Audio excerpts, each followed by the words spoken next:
in summer on the concrete when you get out of the swimming pool and you're wet and you lie down on the ground and then jump up and see what pattern you make,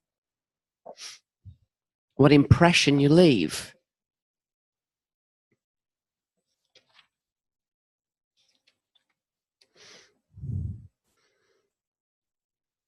So is that a different way of taking in your contact with the floor?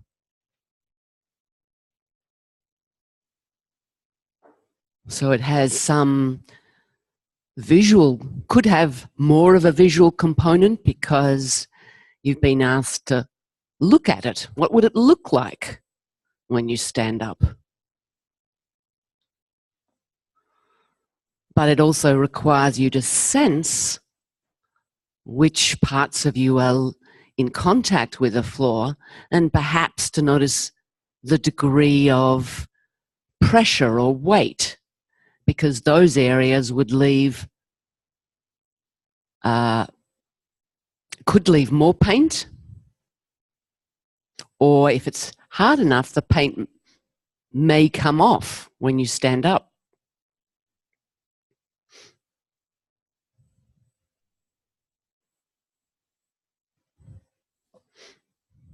Notice something about your breathing. What do you observe this morning about how your breath is moving you?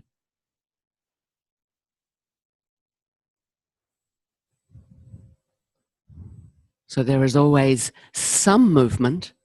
There's no movement of our breathing, then we're not alive. But where is the question? How? What do you notice along the front of yourself, in your abdomen, in your ribs, the front of your chest, on either side of your sternum?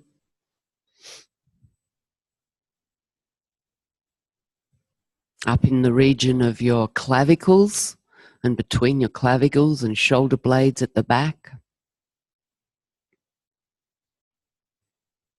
And what about the sides of you?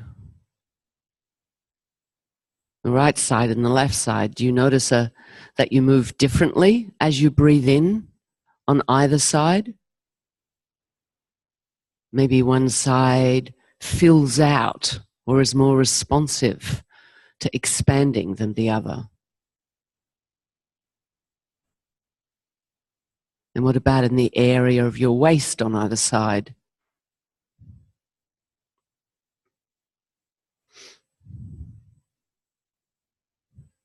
Then listen along the length of your lower abdomen too. Sorry, forgot about that. You sense movement. And where in your abdomen? It could be under your lower ribs, it could be down closer to your pubic bone, or it could be somewhere in the middle, or the whole area.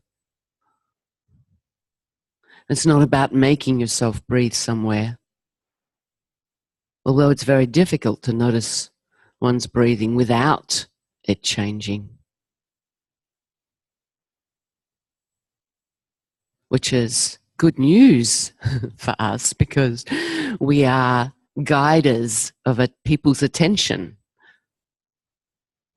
And by directing their attention, either with our words or with our hands, it's beginning to create a shift in what they notice, what they sense.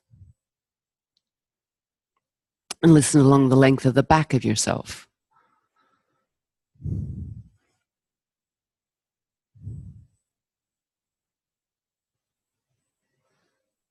The ribs on either side of your spine, the left and the right, the area around your waist. And somebody was saying yesterday they noticed the flow of the movement of breathing into the limbs. So entertain that idea for a moment and see if the way your arms lie, the way your legs lie, are affected at all when you breathe in or when you breathe out. And if any of you have had the joy of touching a newborn baby, a very, young baby,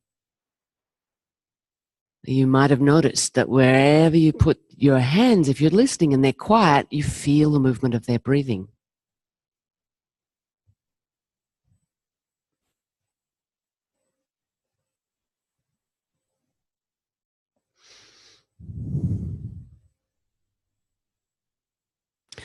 So please roll over and lie on your right side.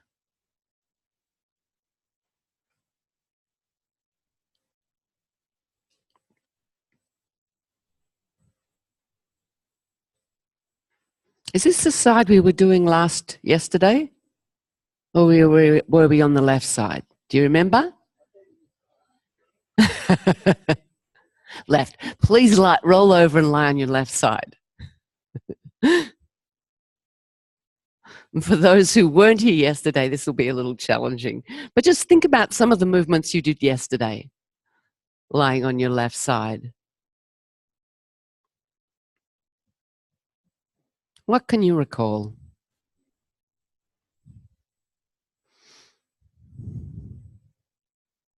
Sometimes it can take a moment to find those images or that recall. But now slowly lift your right leg and then bring it back down. So you lift the whole leg simultaneously, keeping the same relationship between the knee and the foot. So they lift at the same rate and then put it back down. And notice, how is that today? What do you feel happening through yourself as you lift your leg? Do you notice things as you lift and as you lower? Or is it easier for you to notice what's happening when you're moving in one direction? Either of those directions. When you let the weight of your leg rest a moment on your left leg, what settles or what changes its contact with the floor that might give you information about what's happening when you lift your leg?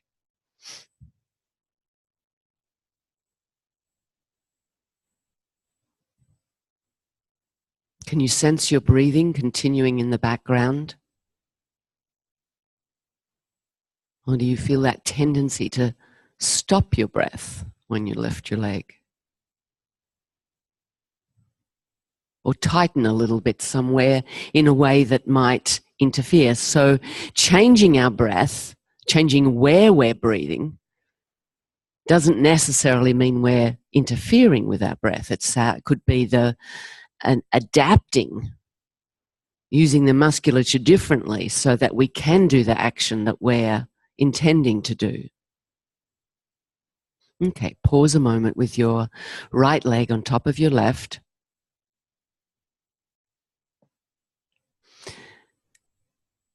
Now find out what's the smallest movement you can do of lifting your head.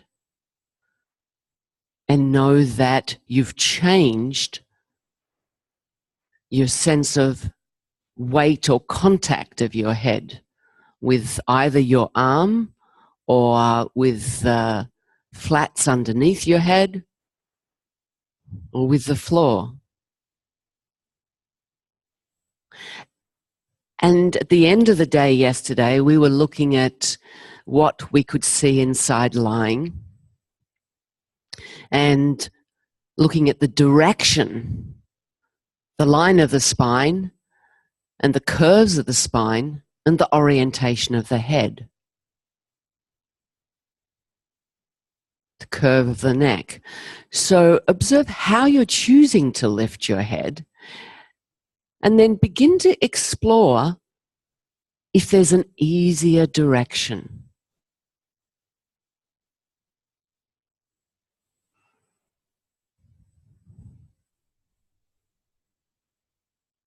So how do you do that? Well, firstly, it's a good idea if you let your head rest completely between each movement, so that the sensations of movement that come with the action that you do are clearer, more distinct.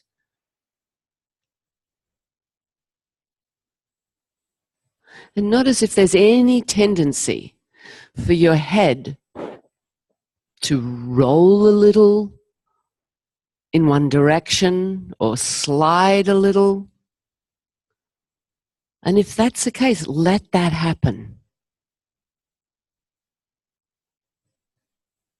And your breathing can also be an indicator of whether it's more work or less, easier or harder.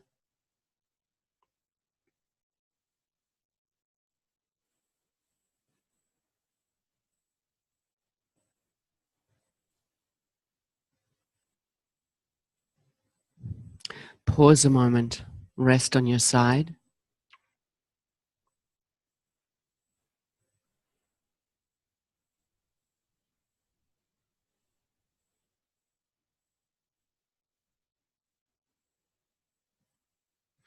So this capacity to explore, this curiosity in discovering, is this way that I move a little different to that way, is fundamental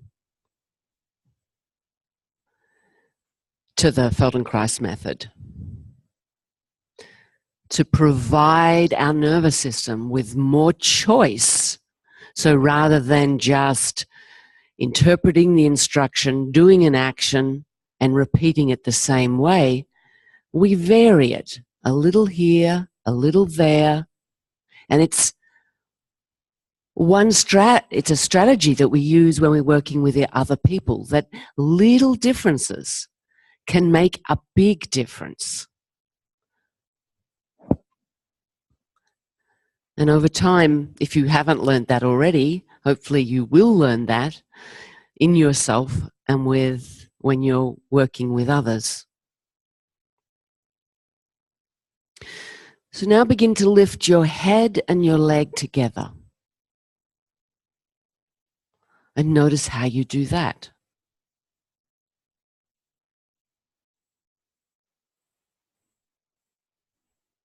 What happens through your torso? What happens to the relationship between your pelvis and your thorax on your right side and on your left side? When you think of lifting your head, how high do you need to lift it to know that it's lifting? And the same with your leg.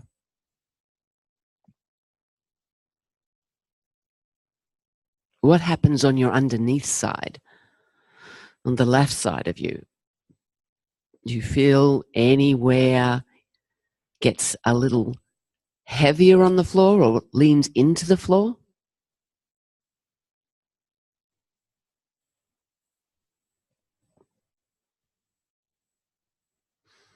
And pause. Roll over and rest on your back.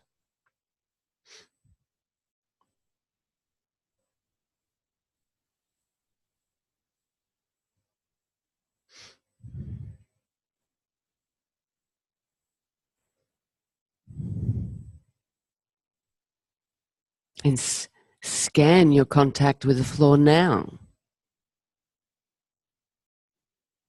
You could use that same idea of a body print and paint on your back. So different ways of scanning can shift our perception and can give us different information.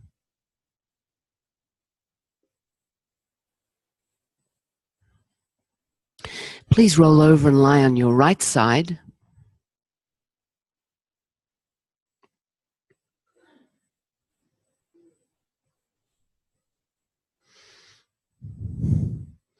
And before you do it, imagine lifting your left leg.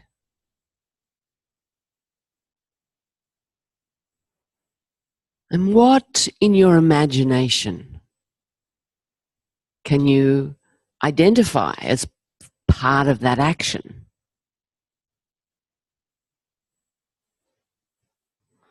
Imagine what you're going to feel, sense. What relationships might change on your left side, between your right side and the floor, in your neck, your breathing. And then, when you've imagined it a couple of times, try it and see how does the actual movement compare to what you imagined. Did you include speed in your imagination?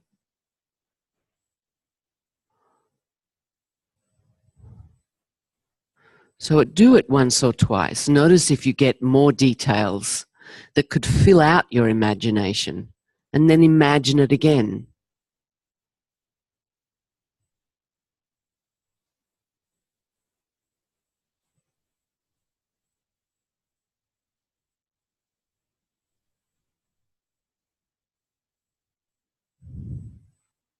What happens along the length of your spine? Do you feel your abdominal muscles working? Do your ribs change their shape, or do they keep the same shape? Do you feel anything in your head? Any change in contact of your head with the support? Now leave your leg resting and imagine lifting your head.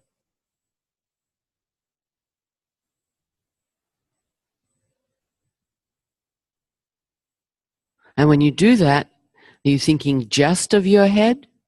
Just of your neck?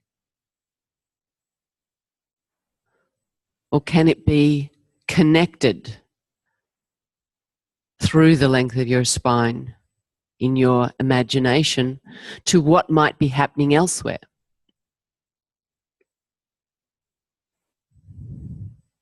And then make the smallest movement of lifting your head. And notice, what direction do you lift in? Does your nose turn a little bit towards the ceiling or towards the floor?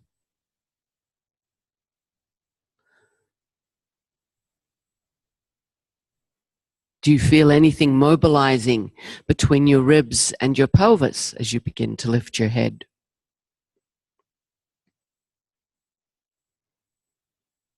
And pause.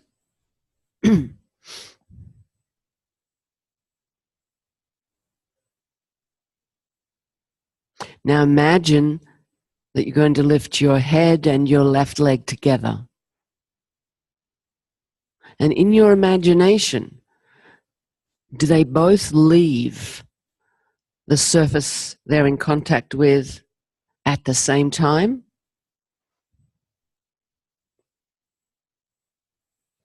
What happens with your breathing? And what happens through the length of your torso? Your contact with the ground. Is that in your imagination? In your imagining? And then try it. Try to find out if what you do, how it matches or doesn't match what you imagined yourself doing. So again, don't hold it. Awareness through movement. So it's mobilizing yourself to do the action and then letting it go.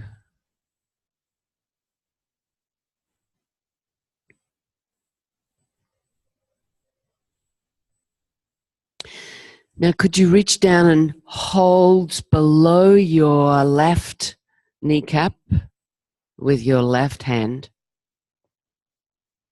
and feel what happened through the length of your spine as you did that. So take your leg back again. So rest it on your right leg. And begin again. And find out if there's something you could do in the organization through the length of your spine that would help make the reaching of your leg and holding below the kneecap a little easier. Would it help to round your spine? To shorten through the front of yourself and lengthen along the back of yourself? Or does it help if you arch your lower back?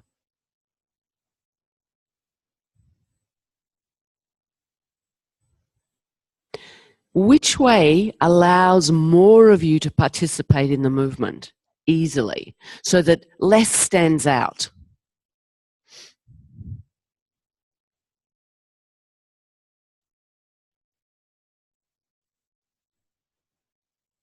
Okay. Now, rest a moment. And then when you come back to holding your left leg in a moment, you're going to see if there's a more comfortable place to hold your leg for you. So bring your left leg towards your head and try holding your leg in different places. So we've got below the kneecap. You could have the middle of the shin. You could have the ankle. Does one of those other places feel a little more comfortable to make this connection with your leg?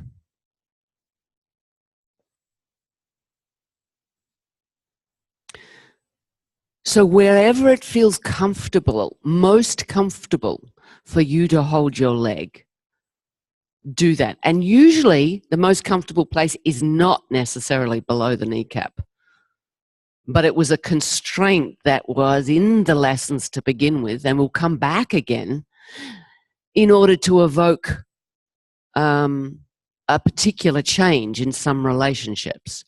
So wherever you've chosen to hold your leg, could you begin to make a small movement of your knee in the direction of your head and then a little bit away from you? A tiny movement.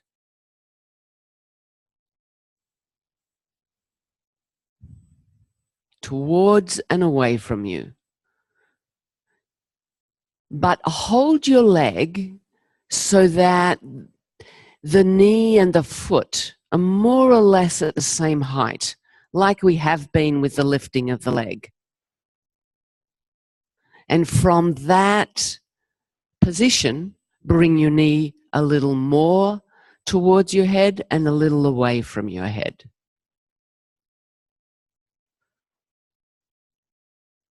Paying attention to what's happening through your spine and how is your head responding? Is your head moving away from your knee as your knee comes towards your head? Or does your head come towards your knee as your knee comes towards your head?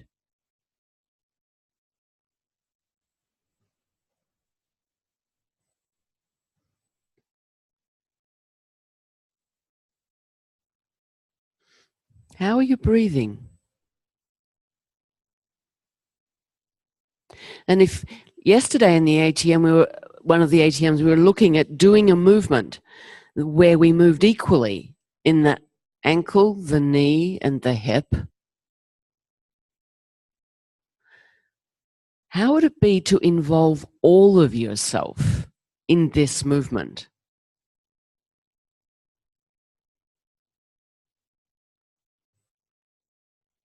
A tiny movement of bringing your knee towards headward and then a little bit away from you. But the knee doesn't lower to the floor. So then you lift your leg, hold your lower leg somewhere, and then keeping your leg at that height, move it towards yourself and away from yourself.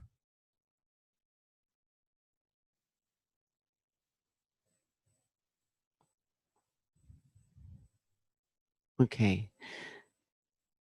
Let your leg go. Roll over and rest on your back for a moment.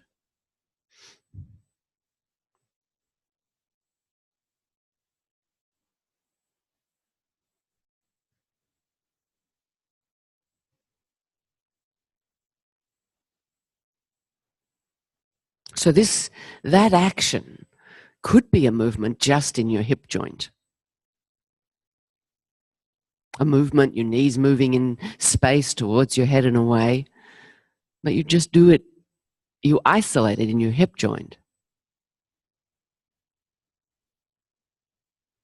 So how would it be to think, feel, explore, involving the whole of the length of yourself in that action? The knee less so, because by holding the lower leg in this way, you're inhibiting the movement in the knee joint. You're constraining it. So that constraint can evoke something very different happening through your spine. So now roll over onto your left side.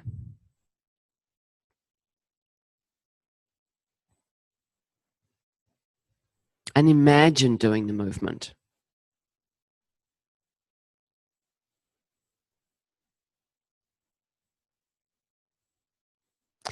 Yesterday, we were also talking about the planes of movement that we move in, can move in. So what plane of movement, what planes of movement did you feel yourself moving through on the other side, and would it be similar on this side?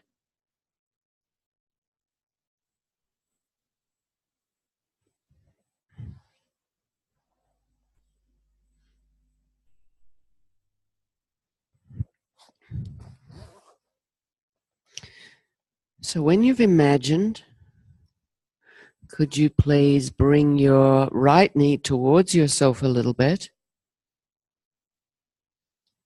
Hold on either to the middle of your shin or your ankle.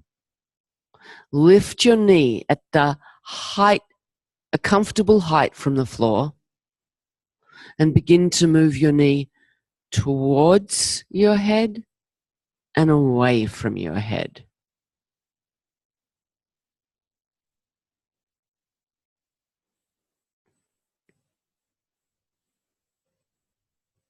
When your knee comes towards your head, can your head come towards your knee? Means you may need to lift it a little bit, just as much as you need to be able to direct it forwards towards your knee. Your left leg can stay lying there as much as possible. And then what do you do when you start to take your knee downwards? Can you feel how the sole of your foot begins to move backwards? What do you do with your head?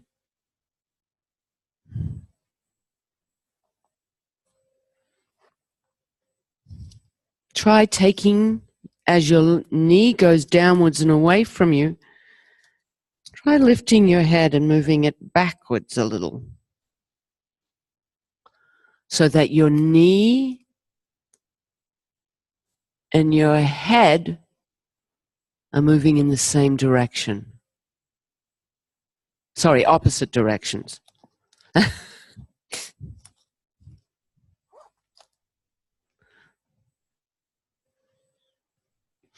So when your knee comes forwards in space, your head's coming towards your knee. When your knee goes downwards and starts to move behind your left leg, your head is moving backwards. Back of your head is moving backwards.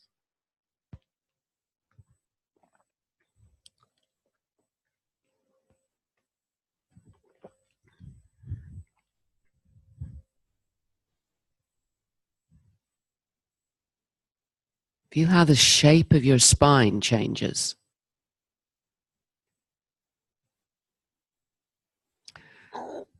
So you could do this in several ways. You could do this, a form of this, by rolling toward your back, or you could stay on your side perhaps and think about moving in the sagittal plane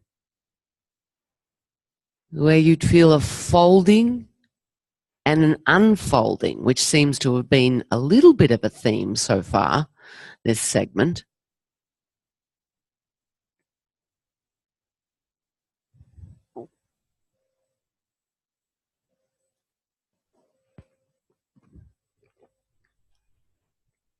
Okay, leave it alone. Leave it and rest on your back.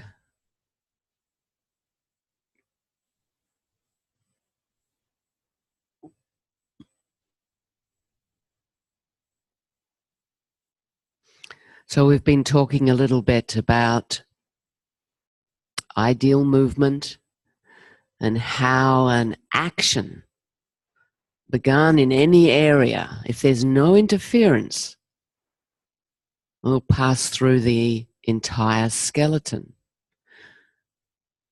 So here the challenge is both to accept our own organization and not to push and struggle with ourselves, but to continually to search for those places that maybe we don't know that we're not using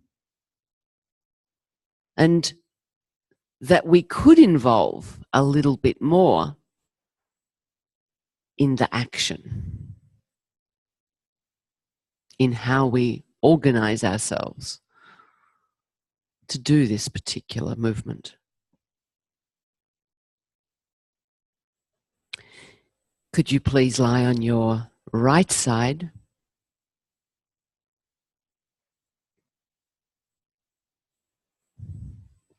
Hold your left leg, either the lower shin or just above your ankle.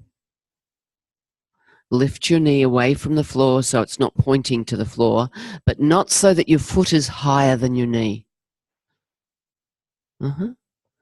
And begin to explore moving your... Actually, just for a moment, move your head and your knee in the same direction. So as your knee comes headward, your head will move backward. As your knee moves forwards and downwards, your head comes forwards and downwards.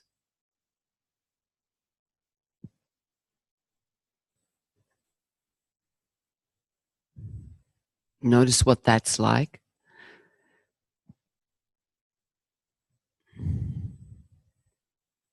And now change to moving them in the same opposite direction. So as your knee comes headward, your head comes towards your knee. Can you sense the rounding of your back? And as your knee and head move backwards, there's a arching, unfolding. But now as you do that, notice how you're breathing. What do you do as you breathe in? What do you do as you breathe in? Do you bring your head and your knee towards one another? Or are you taking your head and knee away from one another? Whichever way you're doing, can you do it the opposite way? So if you are folding and breathing out, can you fold, bring your knee and your head towards one another and breathe in?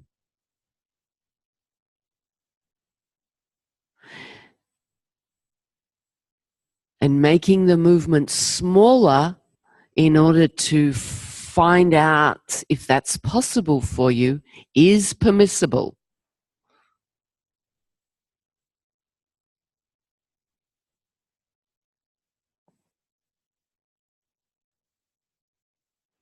And then what do you do as you move your head and your knee backwards together? So the sole of your foot and the back of your head are moving towards one another in space. It's a direction. It's something for you to relate your sensations of movement to see if you can sense that they're moving towards one another. Do you breathe out or do you breathe in? And can you do the opposite?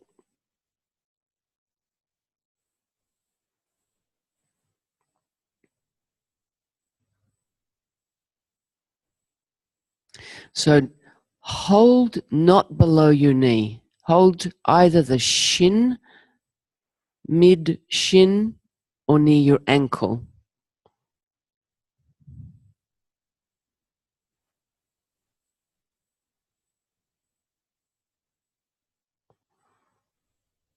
Okay.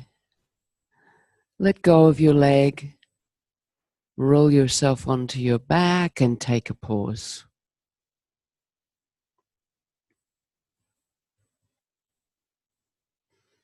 And the pauses can be a rest from the action you've been doing. Rest, a change in position, an interruption of the patterns of the muscular work that you've been engaging in. And it can be that your brain fatigues from the paying attention to yourself in perhaps a way that's different and a little more, could be more work. Might not be, but could be.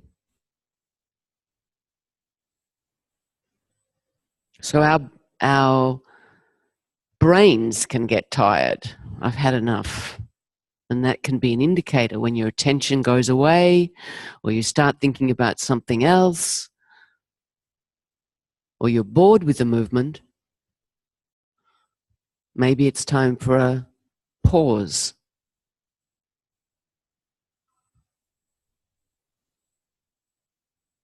And the unseen that's happening in the pauses is that your nervous system can be busy communicating with the information that's been gathered, sensed. So it's a digestion time, percolation.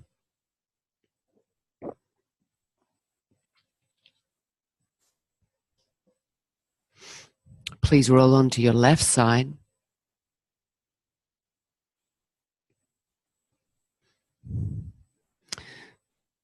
Lift your right leg. Hold on to your right lower leg. Right lower leg with your right hand somewhere comfortable. And you can try different places if you haven't already. Your knee is lifted to the same height as your foot. And begin to bring your head and your knee towards one another and away from one another. So that as your knee comes towards your nose is coming towards your knee. As your foot moves away from your face, the back of your head is moving towards the sole of your foot, as if they could touch behind you. But it's not about doing that. It's about having an idea of a direction.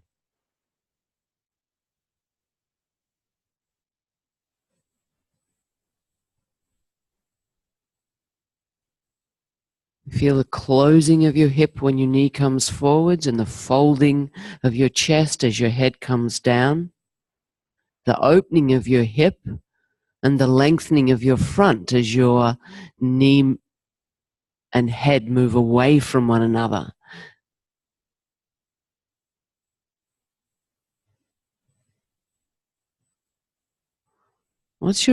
How does your right shoulder participate? When you're taking your foot backwards, does your right shoulder blade move in relationship to your ribs, in relationship to your spine? Could it?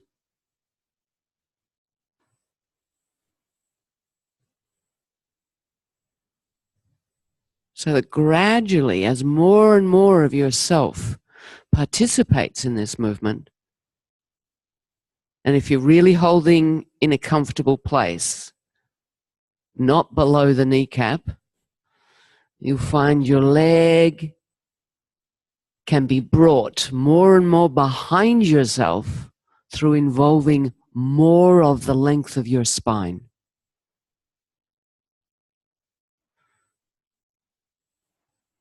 Noticing how you're breathing. Can you find out, how do you breathe when you fold? How do you breathe when you unfold? And can you change what you're doing and still make the movement feel pleasurable and comfortable? Because simply finding a way of doing something different to what you usually do or what you were doing spontaneously can create a shift through your nervous system, a shift in the pattern that you mobilize to organize yourself like this.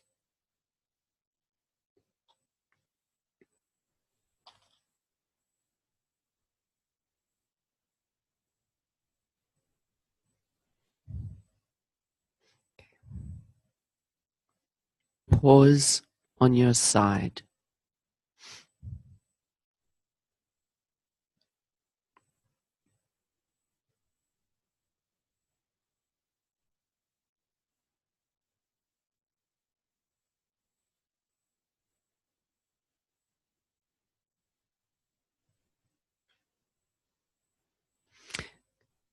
Could you bring your right hand to hold underneath your kneecap? Lift your leg a little bit away from your left leg and begin to move your right knee now forwards and downwards of your left knee. Go slow. Or actually, just notice, did you try and go as far as you could go to begin with? Can't hear you. You're holding your right knee back to below the kneecap. And you're moving your right knee forwards in front of your left knee and a little bit downwards. And just make it a tiny movement to sense how that pull gets transmitted through you. From the pushing of your knee into your hand, the pull is transmitted through the long bones of your arm into your shoulder, which pulls your shoulder, which pulls your ribs, your spine, the upper vertebra of your chest, and it could even begin to roll your head a little in some direction.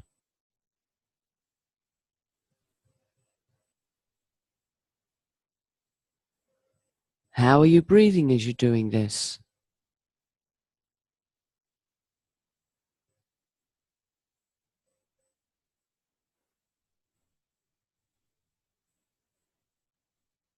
What's happening in the contact with your contact in the ground on your left side?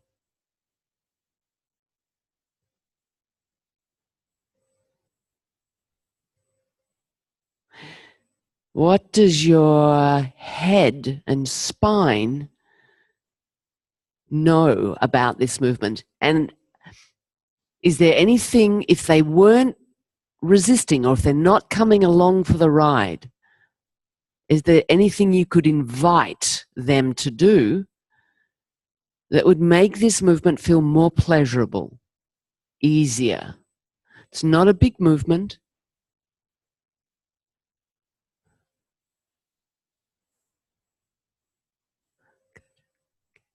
Let go of your knee. Roll yourself onto your back. Pause a moment.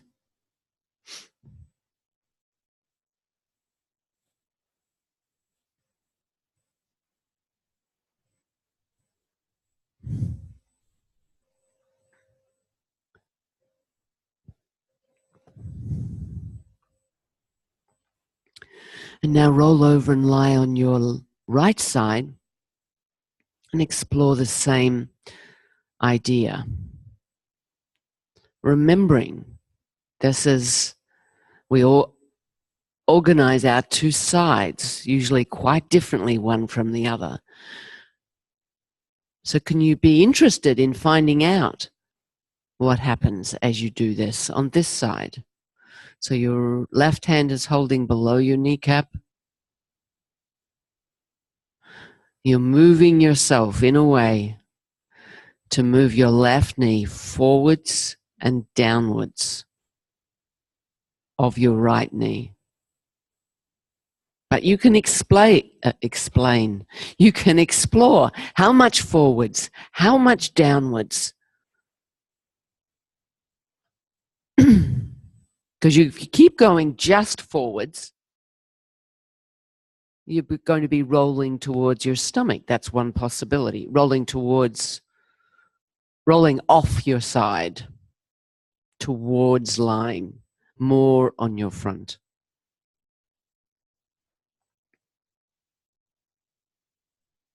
How do you feel a connection from your leg through your arm to your upper torso on this side?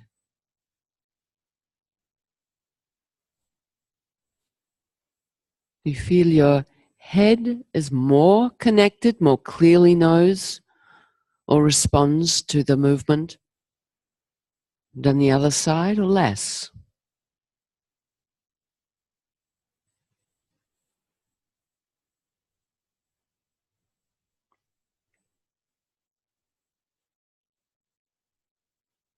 Okay, please leave it.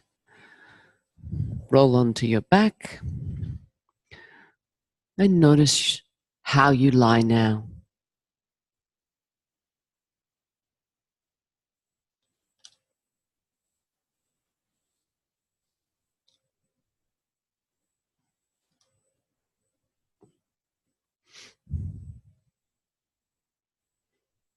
What would that impression of paint or wetness, whatever you like, look like now? If you stood up and looked at the impression you made of the places of more color and places of no color, or the shape of those places, have they changed a little?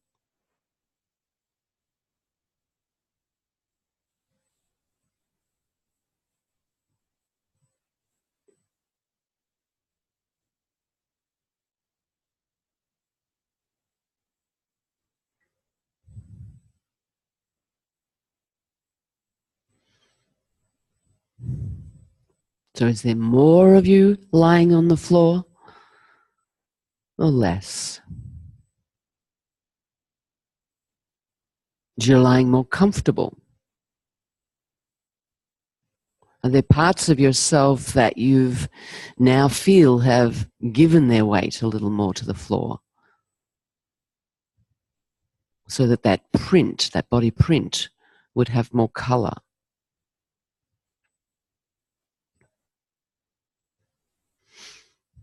And then when you're ready, slowly roll yourself to one side, bring yourself up via sitting and into standing.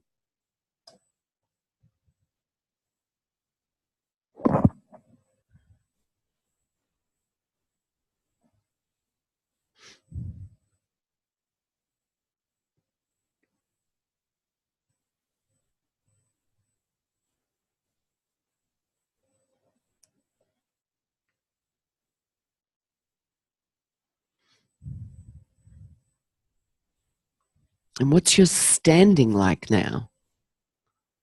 Who's standing now?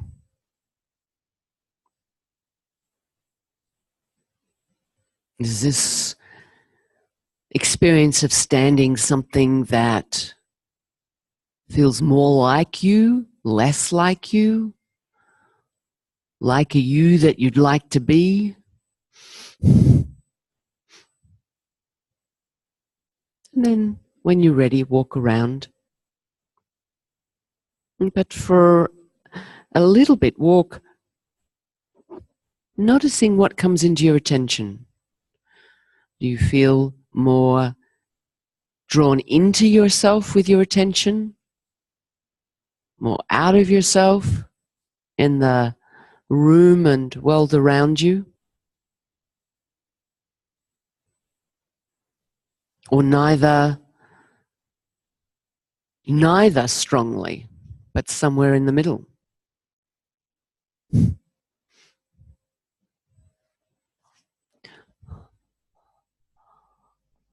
And let's take a 15-minute break.